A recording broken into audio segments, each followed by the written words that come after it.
Hola, bienvenidos, bienvenidas. Mi nombre es Gustavo D'Acuarti, soy cofundador de UMA y mi formación es, yo soy médico, cardiólogo y data scientist. Y al lado mío está Farid, también cofundador de UMA. ¿Cómo está Farid? Todo bien, todo bien. Cofundador de UMA también, CTO de UMA, desarrollador y bueno, soñador convencido de que con tecnología podemos modelar un mundo en el que nos guste vivir mucho más. Y para hoy trajimos una charla, ¿no?, de Deep Learning en la industria de la salud.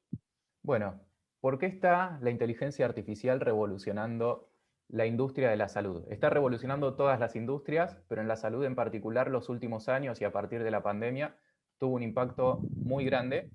Esto se debe principalmente a que aparecieron muchísimos modelos de inteligencia artificial muy revolucionarios, open source, que empiezan a entrenarse con millones y millones de datos recolectados a través de la web.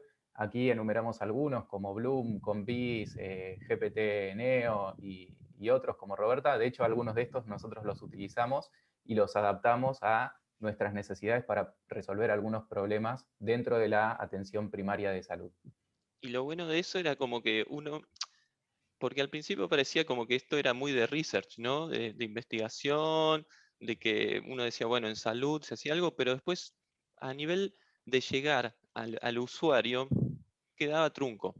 Algunas limitaciones era que necesitabas muchos datos para entrenar. Y lo bueno de estar disponibles estos modelos ya preentrenados es que uno no tiene que reinventar la rueda cada vez. No, Farid, me acuerdo al principio con las imágenes, también pasaba, uno necesitaba millones de datos de imágenes para ajustar a su dominio, a su negocio, hasta que empezaron a ver que si uno partía de pesos preentrenados, ya sea con datasets muy grandes como ImageNet, con incluso pocas imágenes, pocas etiquetas, podías performar muy bien. Y Tal ahora cual. hace unos años empezó a pasar lo mismo con texto, entrenado con todo Wikipedia, todo Internet, un modelo que ya sabe, tiene un conocimiento del mundo muy, muy grande. Si después uno le muestra volúmenes de información médica, aprende medicina. Y eso es lo loco y bueno, lo que uno puede ajustar a cada dominio y hacer cosas que antes eran imposibles. Tal cual. Y otro de los problemas que teníamos es que para entrenar grandes volúmenes de datos, además necesitábamos un poder de cómputo inmenso. Nuestros primeros modelos entrenados tardaban días, semanas o inclusive hasta meses, que por ahí teníamos alguna computadora procesando, haciendo epochs, ciclos dentro de un modelo de deep learning. Y hoy con entrenamiento en la nube no solamente lo podemos hacer en la nube, apagar nuestra computadora y olvidarnos, sino que además podemos usar procesadores, GPU, un montón de hardware que con un par de clics, listo, ya tengo un montón de computadoras a mi servicio. Claro, sí, el problema de decir, bueno, no, necesito, hasta que no tenga el equipamiento de una GPU, de tanto, en realidad vos decís, bueno, necesito entrenar este modelo y alquilás en la nube el recurso que necesitas y eso te permite esa flexibilidad para las startups de no tener que invertir un montón de dinero quizás en maquinaria, en hardware, y utilizar a demanda, ¿no? Y por último, desplegar el modelo. Ya tenemos modelos open source para basarnos, tenemos cómputo en la nube y después eso hay que disponerlo para poder consumirlo y que nos ayude en la vida cotidiana a resolver problemas concretos de salud. Bueno, hoy eso son 3 clics, un zip sub zap, como nos dice acá la diapositiva. Hoy, tanto las herramientas de cloud como algunos workflows que ya vienen prediseñados, inclusive algunas soluciones, por citar una, Vertex de GCP, sin necesidad ni siquiera de saber programar, hasta puedes hacer 3 clics y listo, tenés el modelo disponibilizado y lo puedes consumir desde tu backend, desde tu servicio. Y eso está buenísimo porque pasaba como que estaba muy separado lo que era el data scientist, que quizás estaba con su notebook, con su Colab, y después el modelo a veces no llegaba a producción porque o había limitaciones técnicas desde que muchos data scientists venían más desde la parte académica y no tenían conocimiento de la puesta en producción, o porque todo el proceso de levantar el environment, de montar el Docker, muchas veces hacía largo el proceso y implicaba muchos recursos, y quizás cuando uno tenía que testear el modelo era haber invertido un montón de recursos, de tiempo, de cosas para darte cuenta que el modelo no performaba bien en la vida real. Hoy por hoy, cualquier data scientist puede entrenar un modelo y poner un prototipo rápidamente para poderlo iterar ya en la vida real. Y eso es algo que está revolucionando todo. Hay otra cosa. Esa frase le pedía a Fari que la ponga porque creo que es clave. Todo lo que hablamos anteriormente es a nivel de todas las industrias. Pero a nivel salud venía pasando que había una resistencia del cambio desde los mismos profesionales de la salud. Pero eso cambió, les diría, a partir de 2019 claramente, cuando uno de los referentes del área, incluso que tiene un libro de difusión que es Deep Medicine, que es Eric Topol, cita Antonio Dileva, en donde hace referencia y le marca a todos los profesionales de salud es que no es la inteligencia artificial lo que los va a dejar sin trabajo, sino los profesionales que no adopten la inteligencia artificial como una herramienta más de su práctica clínica. Y entonces como todos de repente dijeron, no, quiero aprender esto, y favoreció un montón a la industria porque son aliados, y cada vez se generan más ideas y es en ese intercambio de ida y vuelta donde se generan los productos de valor. Ujú. Bueno, ¿y cómo utilizamos nosotros la inteligencia artificial en el cuidado de la salud?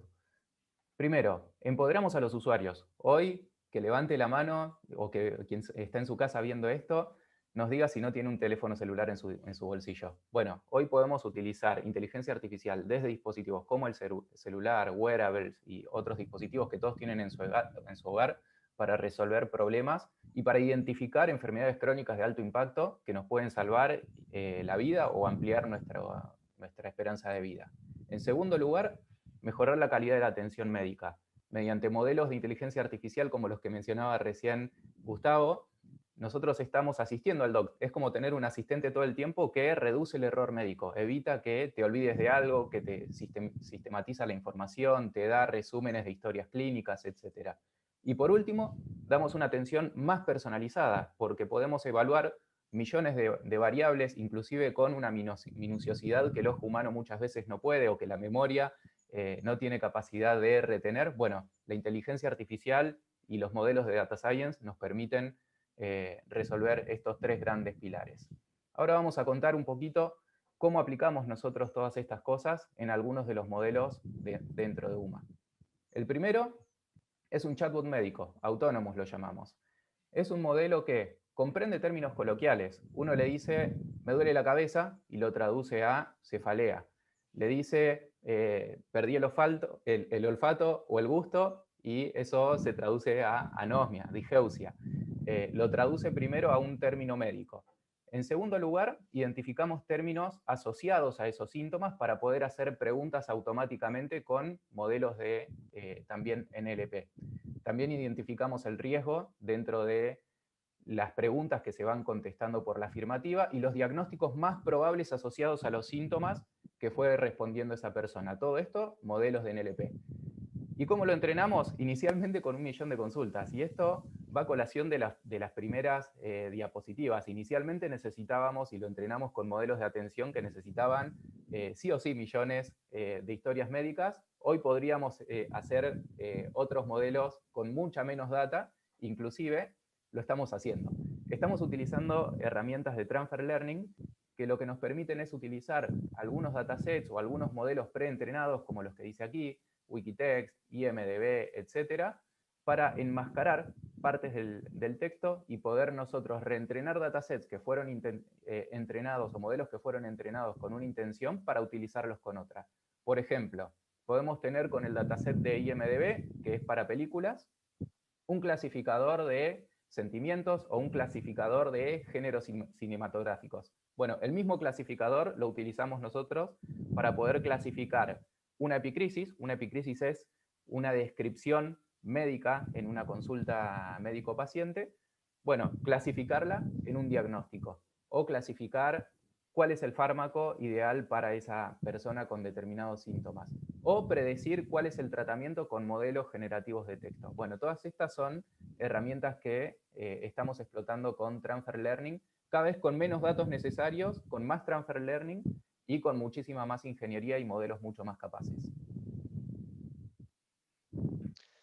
Y volviendo un poco a lo que es empoderar a los usuarios, donde uno prácticamente puede hacer el diagnóstico de los principales motivos de consulta, algo interesante es poder llegar al diagnóstico precoz de patologías que si se identifican de forma temprana, le mejoran la calidad de vida y los años uno gana años de vida de calidad. Y entre esos, en Latinoamérica hay dos grandes problemas. Uno tiene que ver con la diabetes tipo 2, que está asociada con el síndrome metabólico, hipertensión y obesidad, y asociado a esto la enfermedad coronaria, ¿no? Que es lo que nos lleva a infartos y ACV. Lo que buscamos desde UMA es dejar que todas las personas puedan llegar a tener un diagnóstico temprano, los que estén interesados en hacerse un chequeo mediante un cuestionario y sobre todo mediante una selfie. Hoy por hoy entrenando modelos de inteligencia artificial, de computer vision, se pueden identificar rasgos faciales asociados con estas dos patologías, con la diabetes y con la enfermedad coronaria. Pero ¿cómo es esto? Bueno, eh, médicamente ya es sabido que hay ciertos patrones en los rasgos faciales que a veces tienen que ver con el depósito de colesterol en los párpados, las arrugas, las canas, que los médicos más viejos a uno le dicen, bueno, venía el paciente y yo ya le veo cara de que puede tener esta patología. Entonces el desafío es, ¿podemos entrenar un clasificador con redes convolucionales para identificar estos rasgos? Y bueno, la verdad que eh, lo que hicimos fue con pacientes que se ofrecieron a ceder un video de su cara y declaraban sus antecedentes, armar una estrategia de data scientist, básicamente, que es uno reservarse datos para el entrenamiento y datos después para probar el modelo. Esto lo hicimos con más de 15.000 imágenes. Entrenamos también a partir de una red que los pesos estaban preentrenados, en este caso con ImageNet, y entrenamos las últimas capas. Hacemos lo que se llama fine tuning, en este caso ajustando para la tarea específica que era, dada una imagen, podés decirnos si esta persona tiene un antecedente de diabetes, si crees que puede estar asociado con alguien que ha tenido un infarto o que le han tenido que colocar un stent, o por el contrario, es una cara que no parecería tener ninguna de estas dos patologías. Bueno, entrenamos los datos, hicimos los test de validación y la verdad que los datos fueron muy buenos. Eh, Sumado a esto y para la puesta en producción, eh, le pedimos a las personas que completen un formulario que está validado y en base a eso se da una experiencia de que uno desde el hogar puede tener un diagnóstico que es sensible y que es muy personalizado, porque hoy por hoy lo que estaba accesible era poder hacer un formulario que pregunta si uno fuma, si uno es hipertenso, si uno tiene antecedentes familiares, que eso es cierto, que se asocia con tener infartos y ACV. Pero por el otro lado hay un montón de gente que no tiene nada de eso y tiene eventos. ¿Cómo podemos identificar a esas personas? Es teniendo algo mucho más personalizado y que tiene que ver cómo envejece nuestro organismo. Hoy en día se puede ver desde afuera cómo evolucionan nuestros rasgos faciales. Tuvimos la posibilidad incluso de presentar los resultados, donde verán que la sensibilidad y la especificidad está por arriba del 70%. Para que se den una idea, voy a hacerse estudios más complejos, como puede ser una ergometría, está en el mismo nivel de detección de enfermedad coronaria. Bueno, estos resultados promisorios tuvimos la oportunidad de presentarlos dentro de diferentes asociaciones médicas. En este caso, el año pasado lo presentamos en la Sociedad Europea, para que se den idea también y un poco volver a cómo cada vez más hay interés dentro de de la comunidad y la asociación de los profesionales de la salud sobre resultados promisorios en el área de Deep Learning. Bien, y así como empoderamos a los usuarios dándoles en su dispositivo un montón de herramientas para poder hacerse algunos chequeos básicos y prevenir, identificar enfermedades crónicas, también les damos herramientas a los médicos, por un lado para reducir el error, por otro lado para asistirlos y facilitar la tarea médica y que no se tengan que preocupar tanto por algunas cuestiones administrativas. ¿Qué tenemos acá?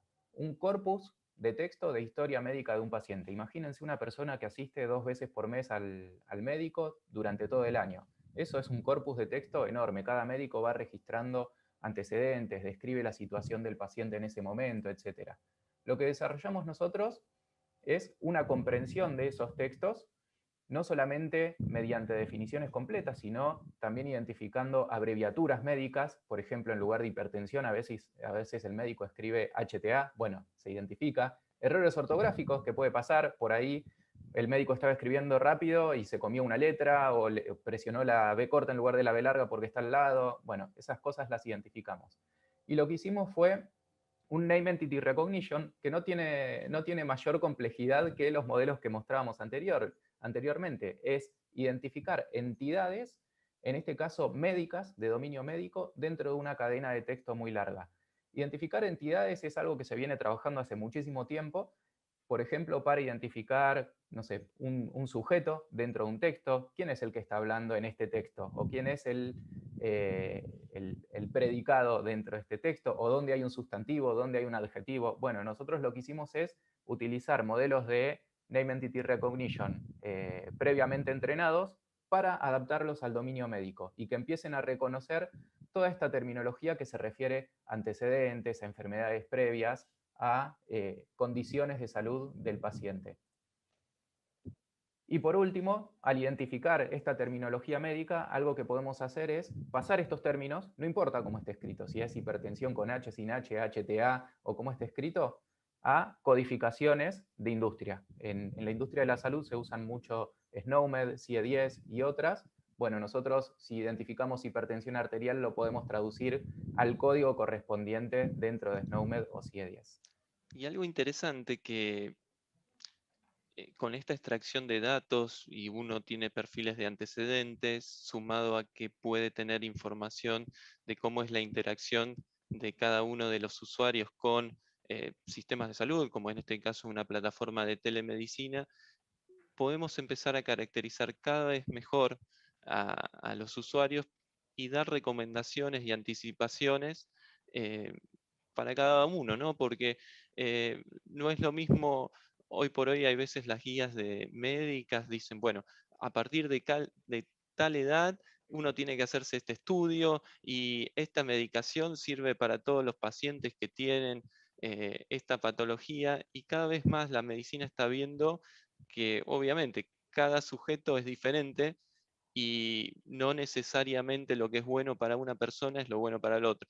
Y lo que empezamos a ver en UMA es que em, gracias a la posibilidad de extraer entidades de una forma sencilla, porque claro, en las primeras historias clínicas obligaban de alguna manera a los profesionales que ingrese el dato de forma tabular, y lo hacía realmente muy, muy engorroso y terminaba generando mucho desgaste, mucho estrés, porque servía para los financiadores, pero para los profesionales de la salud era algo totalmente impráctico y poco cómodo.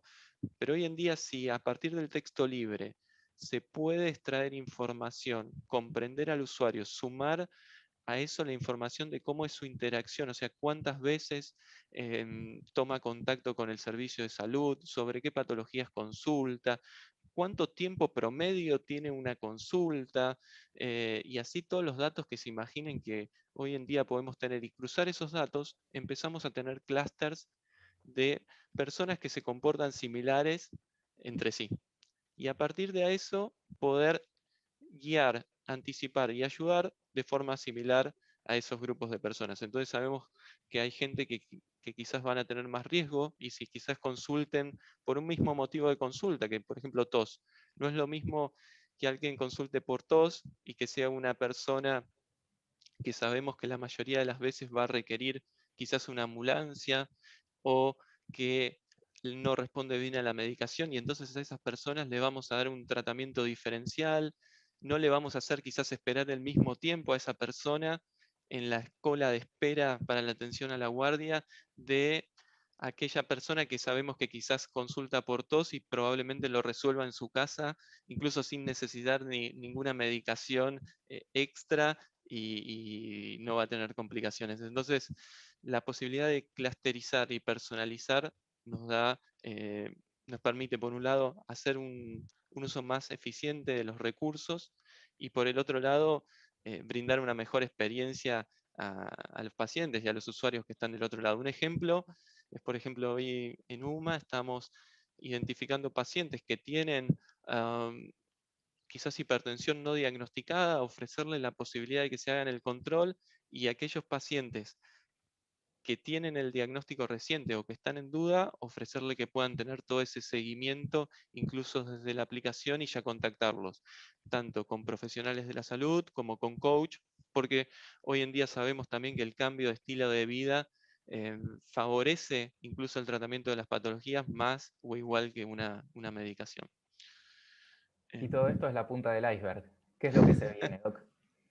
Bueno, estaba revisando para una charla un poco de qué hablaba, de qué se hablaba en los congresos en las sociedades médicas sobre la telemedicina y todos te decían, bueno, la verdad que esto es muy lindo, pero yo no puedo revisar al paciente no lo podemos tocar, cómo le tomamos los signos vitales.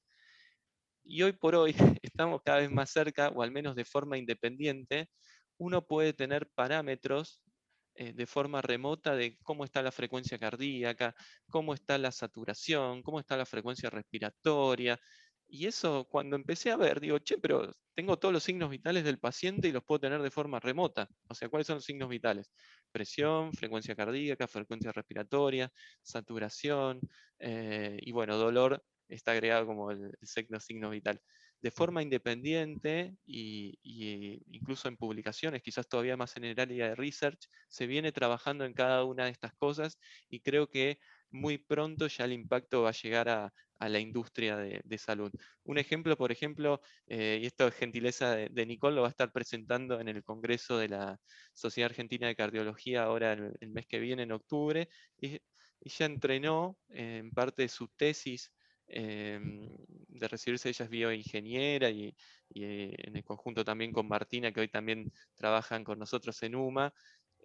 La hipótesis era, yo puedo mediante un video detectar cómo es la onda de pulso, y la onda de pulso se detecta por un fenómeno que se llama fotopletismografía, en el cual eh, cuando circula la sangre en los vasos sanguíneos genera un cambio de coloración en la piel. Y si uno eso lo puede detectar con la cámara, o sea, puede filtrar cómo es la señal, se genera una señal como la que ven en la imagen, que cada pico estaría asociado con un pulso, con un latido. Es como Ujú, estarle tomando de forma remota. ujú. No estoy hablando de que tiene que estar apoyando la cámara, no. Como estamos nosotros mismos, podríamos estar detectando cómo es la frecuencia cardíaca y ahí se va a dar un universo también de posibilidades. Porque si podemos identificar cada pico de frecuencia cardíaca, podemos identificar si una persona tiene una arritmia, podemos identificar si una persona está teniendo incluso cómo está su estado de estrés y de ansiedad. Bueno, desafíos y conclusiones que nos quedan a partir de todo esto que estuvimos hablando. La inteligencia artificial está cambiando todas las industrias y la medicina no es la excepción. En el caso de los modelos que estuvimos mostrando, como dijimos, es solamente la punta del iceberg. Están pasando un montón de cosas y queda muchísimo por hacer. No les llame la atención que cuando entren a un consultorio el día de mañana, dentro de un mes, dentro de un año, haya un modelo de inteligencia artificial asistiendo al médico dentro del consultorio. Ya está pasando en telemedicina, ya está pasando en los aparatos médicos. Distintos modelos predictivos que identifican cosas que el ojo humano no identifica, sistematización de historias, predicción de enfermedades crónicas, etc. Esto nos plantea un montón de desafíos, como no olvidar todo el aprendizaje médico que ya venimos acumulando. Doc, Sí, esto le comentaba a Farita. A veces me da miedo, digo que uno se vuelve tan dependiente de nuevas herramientas y nuevas tecnologías y se olvida quizás grandes avances que ha tenido la humanidad el ejemplo concreto es, hay veces, yo no sé, me acostumbro tanto a usar el Waze o el Google Map, que a veces si no lo tengo, no sé cómo llegar a lugares que antes cuando salía con la bicicleta, llegaba, llegaba sin problemas, ¿no? Quizás los profesionales de la salud va a llegar el día que si no tengo mi asistente de inteligencia artificial no voy a atender a un paciente y el día que se cortó la luz o el día que no hay wifi no vamos a poder atender. ¿Y dónde quedó la ocultación? ¿Dónde quedó la inspección clínica que hoy tanto, tanto es una fortaleza, ¿no? de los profesionales? Así alguien me contaba, bueno, lo mismo pasa con los navegantes. Para cruzar a Colonia, hoy hay gente que si no tiene GPS dice yo a Colonia no voy. Y durante años, mirando las estrellas, los navegantes pudieron recorrer todo el mundo.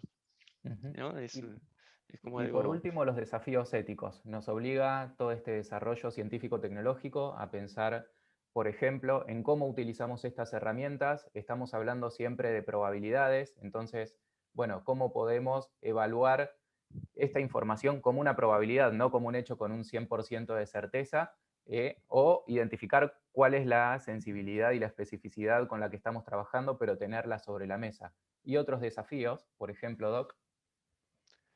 Sí, ti- sobre todo tener en cuenta cuando uno genera modelos, los sesgos que puede llevar. Es conocido, por ejemplo, lesiones de piel en personas de piel más oscura que no clasifican de la misma manera de pieles más claras y a medida que los modelos conozcan más de nosotros que nosotros mismos, cómo eso también no debe ser usado para que esas personas que tienen más riesgos se le cobre más caro. Eh, y entonces acá el tema principal no es tener, no es decir, bueno, no son los modelos, sino cómo los usamos. Una frase que me gusta eh, es eso, no es el barco, sino el capitán. Y bueno, eh, aprovechando toda esta ola ahora de la posibilidad de crear imágenes con texto, esto es con Stable Diffusion, le pedí que me genere una imagen que no encontraba, que es un robot capitán que se parezca a un médico y que esté manejando un barco. Entonces no se trata del barco que tienes, sino del capitán que eres. Muchas gracias. Así que, bueno, muchísimas gracias y un placer.